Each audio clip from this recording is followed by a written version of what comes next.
Our next speaker is Benjamin Jantzen, speaking on dynamics, symmetry, and the levels of selection.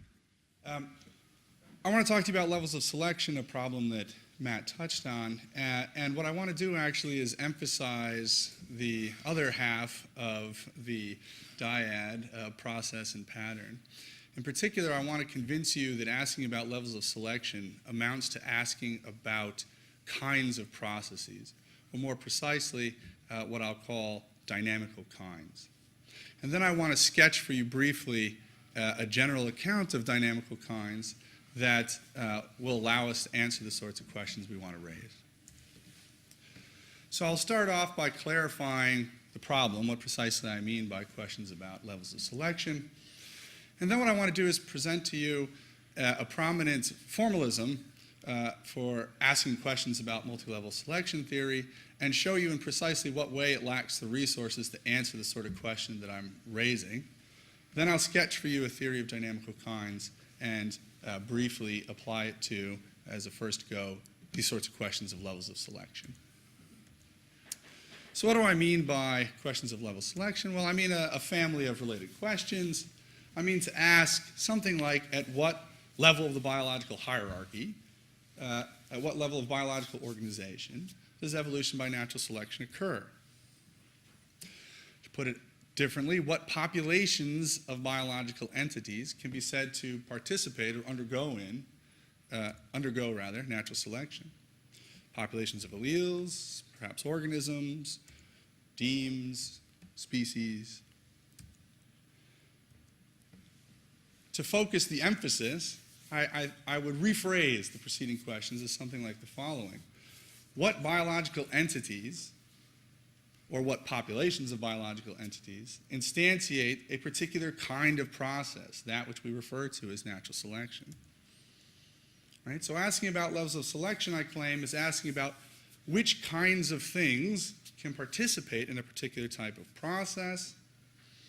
And so to answer questions like that, what we need to do is pay attention to properties of processes rather than, at least directly, static properties of populations or their members.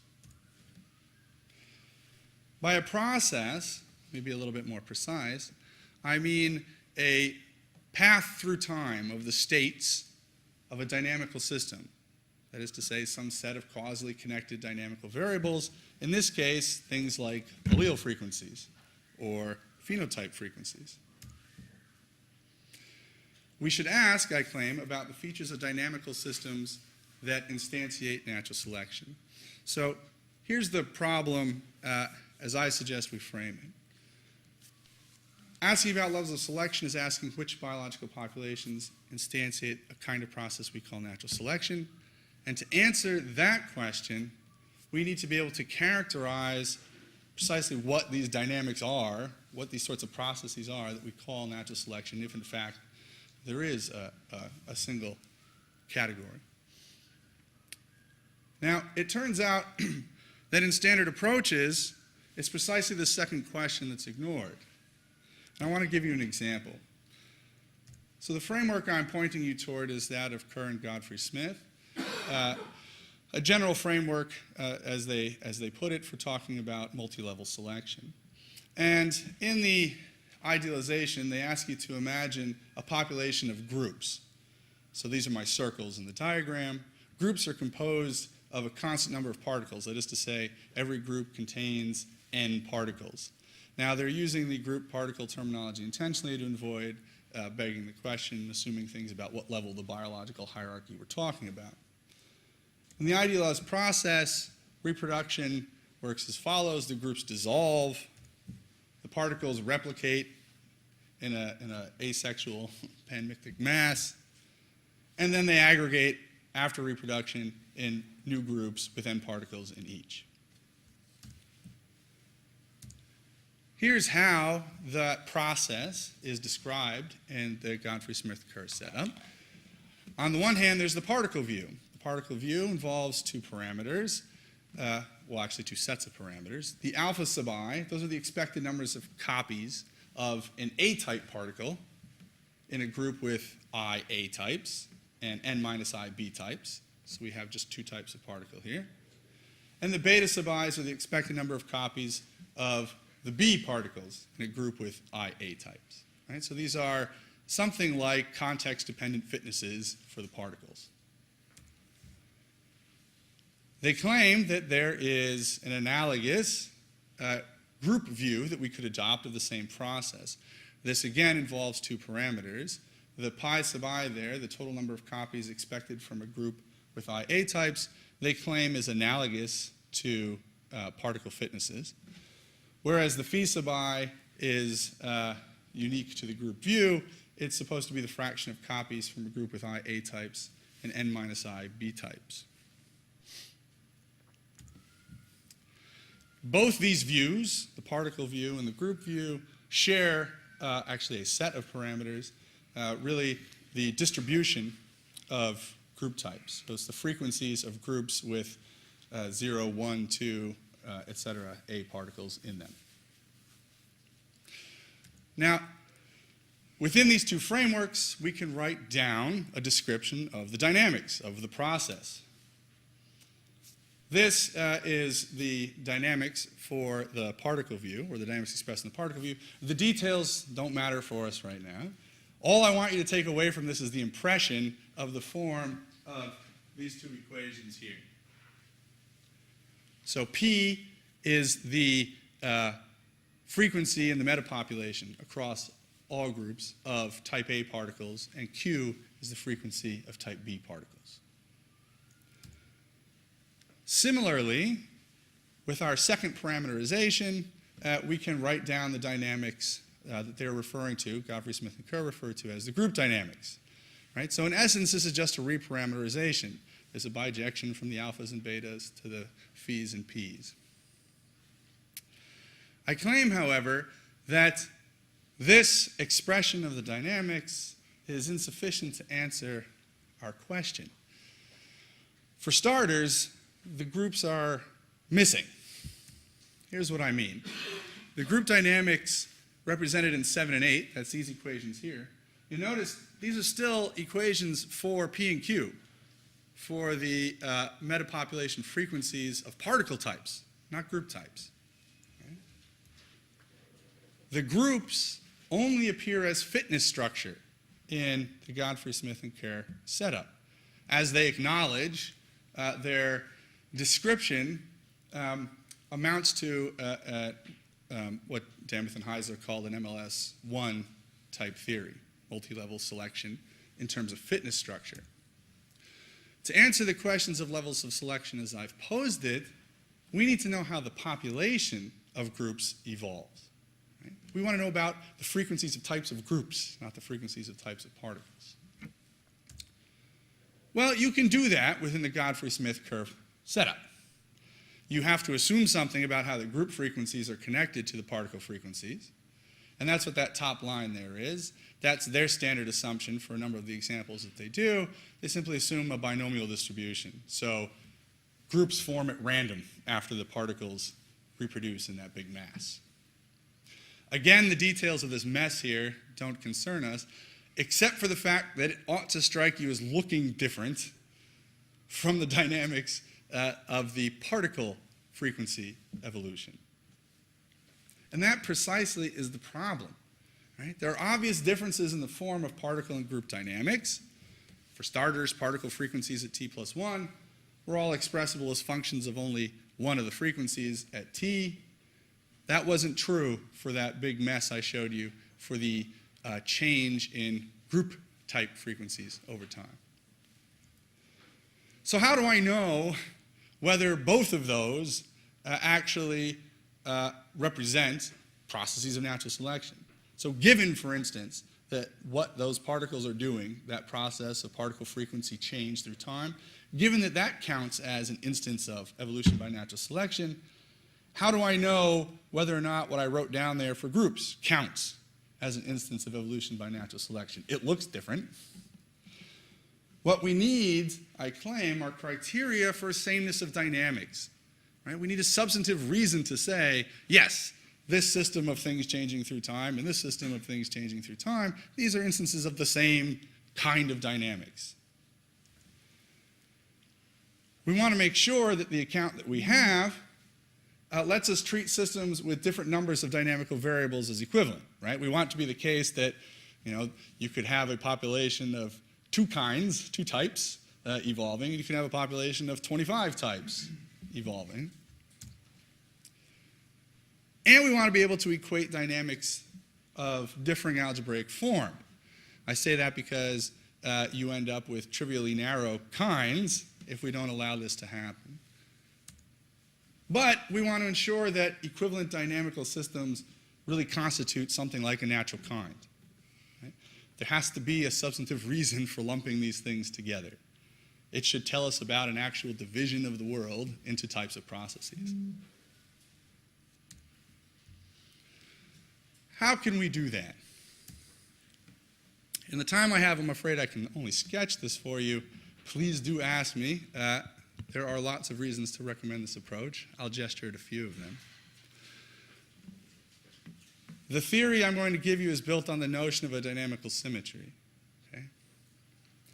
A dynamical symmetry is just a transformation of the state of the system that in some sense is invisible to the dynamics that govern the change of those states through time.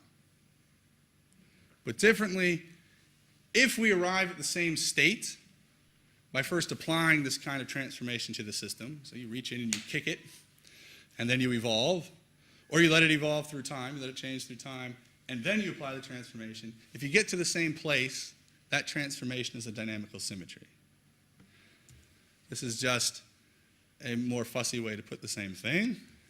There's a little commutation diagram here. We'll just look at the diagram. The lambdas there are evolution operators. They take the state of your system, say a collection of allele frequencies at a particular time, and they advance it forward in time. The sigmas, those are things you can do to the system. These are transformations, right? Ways you can literally reach in and kick it. And if we start at S0 and advance through time by lambda to S1, then apply sigma, we get to S1 hat. Or if we transform the thing first and then evolve through time, we still get to S1 hat.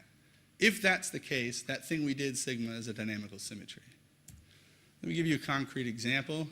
This is from physics, not biology, because it's harder to draw biological examples. That's supposed to be a baseball pitcher. He throws the ball. Right? So beginning in that initial state with a particular velocity and a particular velocity, we evolve the ball through time. We arrive at that final state. We could imagine transforming the pitcher. I mean, we actually move the pitcher, right? So you take the same initial state and you change it. And then evolve it through time. It doesn't matter which order we do these things in. Okay? You can throw the ball and then transform that final state. Or you can move the pitcher and let him throw the ball and evolve it through time. Rigid translation is a dynamical symmetry of Newtonian mechanics. Now, if you have two transformations like this, sigma 1 and sigma 2, the operation of doing one followed by the other, so this composite transformation, must also be a dynamical symmetry. What I meant by symmetry structures, or what I mean by symmetry structures rather, is a particular collection of concrete symmetry transformations. I mean things you can actually do to biological or physical systems. And the structure of those symmetries is the composition function. So how it behaves under applying first one and then another member of the set. Let me give you a more concrete example. We're all familiar from everyday experience with the symmetry structure of Newtonian mechanics. Right? Those rigid displacements of the baseball pitcher, each of those has an inverse, for instance. We know that displacements compose by vector addition. Right? We know that rotations, each of which, rigid rotation, is a dynamical symmetry of Newtonian mechanics. We know those are not generally commutative. It matters which order you do them in. These are features of the symmetry structure of Newtonian mechanics. Now symmetries, dynamical symmetries, they're properties of the dynamics. Right? No two systems can differ in their symmetry structures without also differing in the dynamical relations amongst the respective variables. Different symmetry structures, you behave differently in time. But the converse doesn't hold. Right? The same symmetry structure can be manifested by a variety of dynamical systems. So what we are seeking is the sameness of dynamics relations that can accommodate dynamical systems with different numbers of variables and dynamics with different algebraic form. Symmetry structures do exactly this. Since I have only a few minutes left, let me give you the proposal and a very brief illustration of what kinds of answers this gives you concerning levels of selection. The proposal is that we take dynamical kinds to be a class of physical systems that share a set of concrete physical symmetry transformations related by a common symmetry structure. Right? So everything that has the symmetry structure of Newtonian mechanics is a Newtonian mechanical kind. Right? Newtonian dynamical kind. How do we apply this to the question of levels of selection? Well, here, don't take me wrong, I'm not going to defend very strongly this view, but what we need to do is decide on what counts as something like a fundamental dynamics. There's a couple ways you can go here, actually. We could start by agreeing on a collection of symmetries and a symmetry structure of systems that we identify as instances of natural selection, or we could agree on something like a fundamental sort of dynamics. The replicator-mutator equation I chose simply because you can derive most standard population genetics models as instances of, or special cases of, this RME. The point is that once we decide what characterizes this kind of process, natural selection, in particular once we characterize a dynamical kind, we can give sharp answers to questions about levels of selection. Right? So I say, for now, take a Darwinian dynamical kind to be any population of biological entities that instantiates the symmetry structure of that replicator-mutator equation. One of the primary symmetries, of this equation is a fitness scaling symmetry. So you can reach in and scale all the fitnesses by a common factor. And if you do that, that operation is a dynamical symmetry of the RME. And so if we turn back as a final example to the sorts of problems that Godfrey Smith and Kerr posed within their framework, we can now offer some sharp answers. We can decide whether or not those group dynamics counted as an instance of natural selection. The answers in this case are rather interesting. If particles in heterogeneous groups have the same fitness, so if two of those parameters, alpha 1 and beta 1, are the same, then it's possible for both the population of particles and the population of groups, those two sets of equations that I flashed up there, to simultaneously be instances of a Darwinian dynamical kind. Right? So that is evolution at multiple levels at once. On the other hand, if they have different fitnesses, if when you have an A particle with a B particle, those two guys have different fitnesses in that group, then it's impossible to satisfy the symmetry structure of the RME. The population of particles is an instance of natural selection, but not the population of groups. Thank you for your attention.